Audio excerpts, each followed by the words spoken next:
So, why is it so important, everyone says it, to follow through with what we are saying in regards to discipline and any kinds of rules that you have in your positive parenting approach?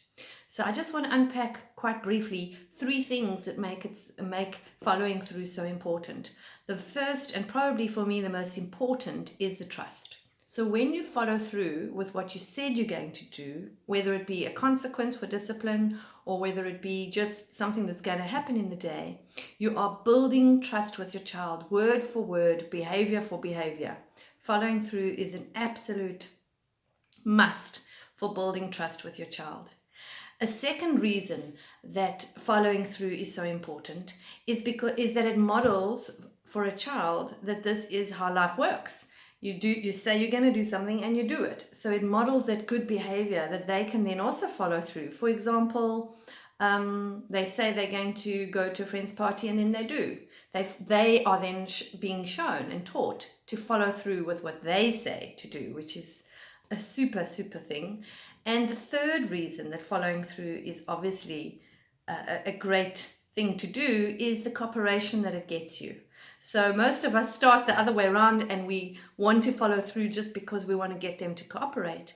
But when you say what you mean and mean what you say and constantly follow through with the consequences, the negotiations, whatever it is that you've discussed, you're literally creating these safe boundaries for your child. And I often say boundaries are a little bit like the roof of a house or the boundary walls of our property. If you went home and there weren't any walls to your roof or to your property, you would not feel safe. So yes, your child's going to push that boundary. They're going to probably resist the boundary.